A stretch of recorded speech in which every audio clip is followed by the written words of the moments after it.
Assalamualaikum warahmatullahi wabarakatuh. Kami dari kelompok 4. Pada kesempatan kali ini kami akan membahas materi mengenai akuntansi pajak penghasilan yang beranggota Adinda Zahra Atifah, Anita Mida, dan Kristiana Lestari.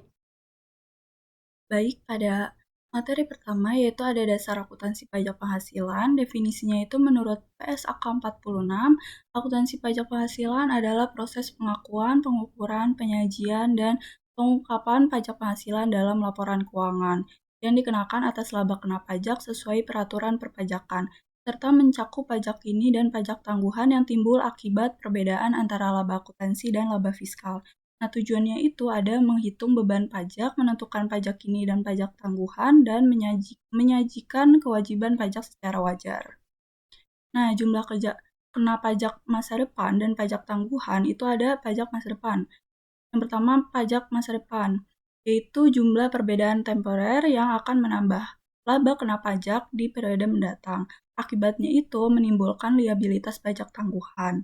Contohnya yaitu ada yang pertama, penyusutan fiskal lebih cepat daripada akuntansi. Pajak saat ini menjadi lebih kecil dan di masa depan pajak menjadi lebih besar. Untuk pajak tangguhan, pajak yang timbul akibat perbedaan temporer akan antara laba akuntansi dan laba fiskal. Di sini ada rumus pajak tangguhan yaitu perbedaan temporer dikali tarif pajak. Nah, apa sih arti angka itu? Yang dimaksud adalah liabilitas real. Nah, liabilitas pajak tangguhan kenapa dianggap sebagai liabilitas real? Karena akan menyebabkan pembayaran pajak yang lebih besar di masa depan serta mencerminkan adanya kewajiban ekonomi perusahaan yang nyata. Nah, ciri-cirinya timbul dari perbedaan temporer kena pajak bersifat jangka panjang dan akan berbalik pada periode berikutnya. Di sini ada contohnya, penyusutan akuntansinya 20 juta, penyusutan fiskalnya 35 juta, dan tarif pajaknya 22%. Akibatnya laba fiskal lebih kecil dan pajak ini lebih rendah. Untuk perhitungannya itu kita hitung dulu selisih temporernya, yaitu 35 juta dikurangin 20 juta sama dengan 15 juta, dan dihitung tarif pajaknya 15 juta dikali 22% dapat 3.300.000. Jadi liabilitas pajak tangguhan sebesar 3.300.000. Nah, jumlah dapat dikurangkan di masa depan, yaitu perbedaan temporer yang akan mengurangi laba kena pajak di masa depan. Akibatnya menimbulkan aset pajak tangguhan, contohnya beban dicatat secara akuntansi pada periode sekarang, tetapi pengurangannya dalam perhitungan pajak baru bisa dilakukan pada periode selanjutnya. Untuk aset real, kenapa sih aset pajak tangguhan itu disebut sebagai aset real? Karena memberikan manfaat ekonomi di masa depan, yaitu dalam bentuk pengurangan jumlah pajak yang akan dibayar oleh perusahaan pada periode mendatang. Nah, ciri-cirinya itu timbul dari perbedaan temporer dapat dikurangkan, mengurangi laba kena pajak masa depan, dan memberi penghematan pajak. Nah, di sini ada perbedaan permanen dan perbedaan temporer. Untuk perbedaan permanen adalah perbedaan antara laba akuntansi dan laba fiskal yang tidak akan berbalik di masa depan, sehingga tidak menimbulkan pajak tangguhan. Nah, perbedaan ini biasanya terjadi karena ada pendapatan atau beban yang diakui dalam akuntansi, tetapi tidak diakui dalam perpajakan atau sebaliknya. Untuk contohnya ada denda pajak dan sumbangan tertentu. Untuk perbedaan temporer adalah perbedaan yang akan berbalik pada periode mendatang sehingga mempengaruhi laba kena pajak di masa depan dan menimbulkan pajak tangguhan, baik aset maupun liabilitas pajak tangguhan. Untuk contohnya ada imbalan kerja, penyusutan, beban garansi, dan piutang tak tertagih. Untuk materi selanjutnya akan dijelaskan oleh rekan saya.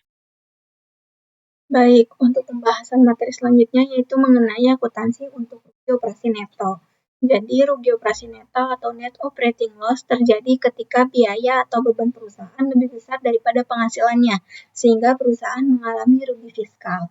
Dalam kondisi ini, perusahaan bisa memperoleh manfaat pajak melalui dua cara, yaitu carry back dan carry forward. Secara singkat, carry back berarti kerugian dibawa ke tahun sebelumnya untuk mendapatkan kembali pajak yang sudah pernah dibayar perusahaan.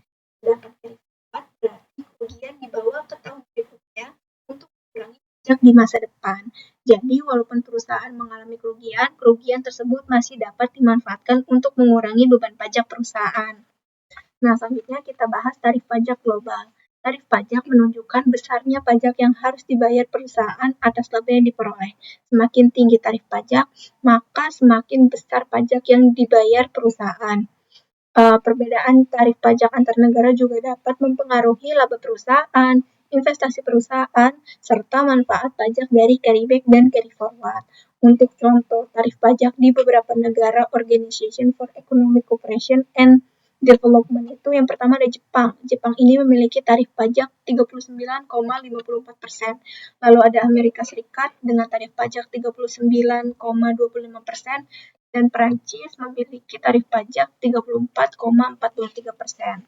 Nah, artinya perusahaan di negara dengan tarif pajak tinggi akan membayar pajak lebih besar dibandingkan dengan negara yang memiliki tarif pajak lebih rendah.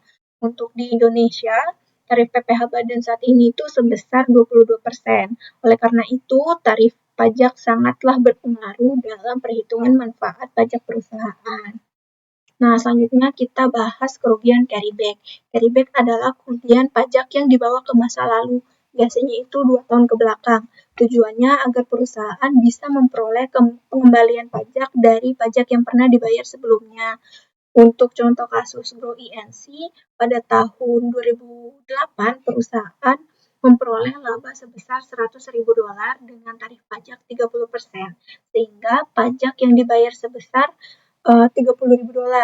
Kemudian di tahun 2009, laba perusahaan itu sebesar $200.000 dengan tarif pajaknya 40%, sehingga pajak yang harus dibayar itu sebesar $80.000. Namun, pada tahun 2010, perusahaan mengalami kerugian sebesar $500.000.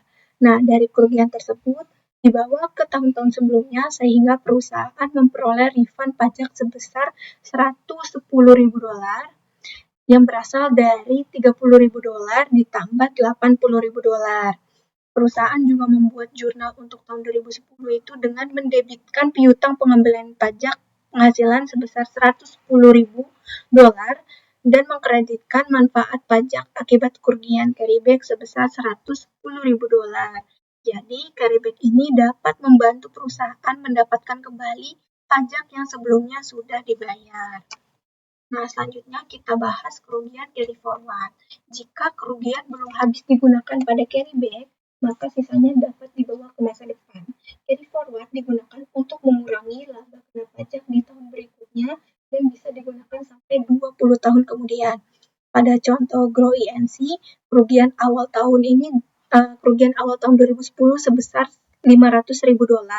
Setelah digunakan untuk carryback sebesar $300.000, masih terdapat sisa kerugian sebesar $200.000. Nah, sisa kerugian ini dibawa ke masa depan sebagai carry forward. Dengan tarif pajak 40%, perusahaan memperoleh aset pajak tangguhan sebesar $80.000, sehingga perusahaan membuat jurnal untuk mengakui manfaat dari kerugian carry forward, yaitu dengan mendebitkan aset pajak tangguhan sebesar $80.000 dan mengkreditkan manfaat pajak akibat kerugian carry forward sebesar $80.000. Kemudian, pada tahun 2011, perusahaan memperoleh laba sebesar $250.000. Karena masih memiliki carry forward sebesar $200.000, maka laba kena pajaknya itu berkurang menjadi $50.000. Dengan tarif pajak 40%, pajak yang harus dibayar perusahaan itu hanya $20.000. Sehingga perusahaan membuat jurnal untuk pajak penghasilan tahun 2011 itu mendebitkan beban pajak penghasilan $100.000, kemudian mengkreditkan aset pajak tangguhan sebesar $80.000 dan uang pajak penghasilan sebesar $20.000.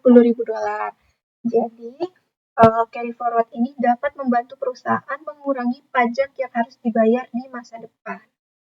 Selanjutnya, ada pengakuan dan non-pengakuan carry forward. Carry forward diakui apabila perusahaan yakin akan memperoleh laba di masa depan, sehingga kerugian tersebut dapat digunakan untuk mengurangi pajak. Dalam kondisi ini, carry forward dicatat sebagai aset pajak tangguhan. Nah, sebaliknya, untuk carry forward tidak diakui apabila perusahaan diperkirakan masih mengalami kerugian atau kemungkinan memperoleh laba kecil. Hal ini karena manfaat pajaknya belum pasti dapat digunakan di masa depan.